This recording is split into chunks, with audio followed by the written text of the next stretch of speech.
Shalom, selamat pagi saudara-saudara yang dikasihi Tuhan Yesus Kristus. Salam sejahtera buat saudara semua dimanapun saudara berada. Damai sejahtera dan sukacita Roh Kudus kiranya senantiasa melimpah dalam hati dan kehidupan saudara semua. Di pagi hari Minggu ini kita akan merenungkan firman Tuhan tentang hyper grace. Apa kata Alkitab?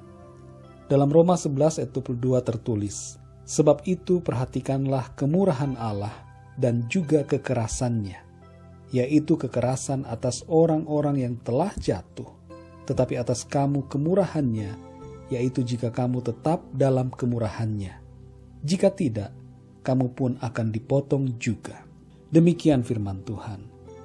Mungkin saudara pernah mendengar istilah hyper grace.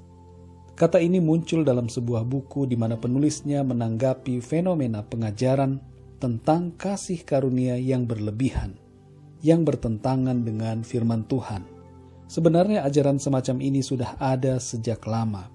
Namun istilah hyper grace ini baru muncul sekarang-sekarang ini.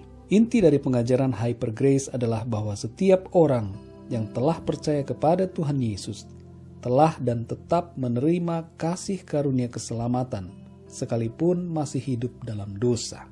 Bahaya dari pengajaran hyper grace adalah membuat orang tidak takut untuk berbuat dosa karena mereka percaya bahwa mereka akan tetap selamat. Apa yang firman Tuhan katakan justru berbeda dengan hal itu. Memang benar bahwa kita diselamatkan oleh kasih karunia, oleh iman di dalam Tuhan Yesus Kristus, dan bukan oleh perbuatan kita. Tapi setiap orang yang mengaku beriman, hidupnya haruslah berpadanan dengan panggilan Allah.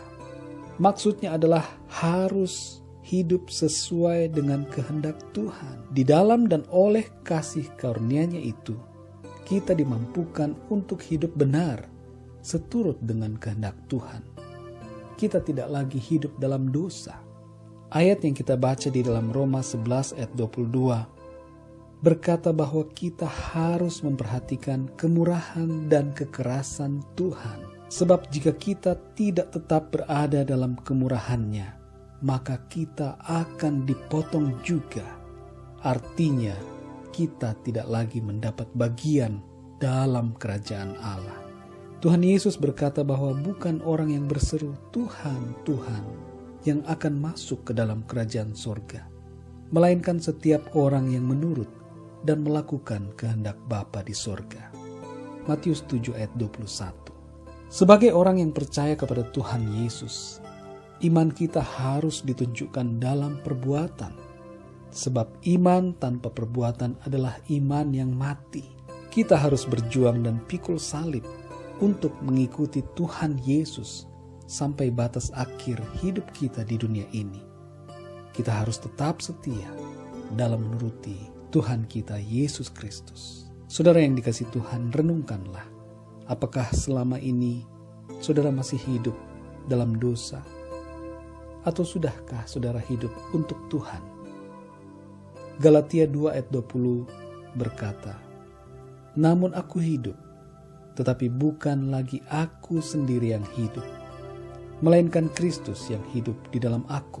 Dan hidupku yang kuhidupi sekarang di dalam daging adalah hidup oleh iman dalam Anak Allah yang telah mengasihi aku dan menyerahkan dirinya untuk aku."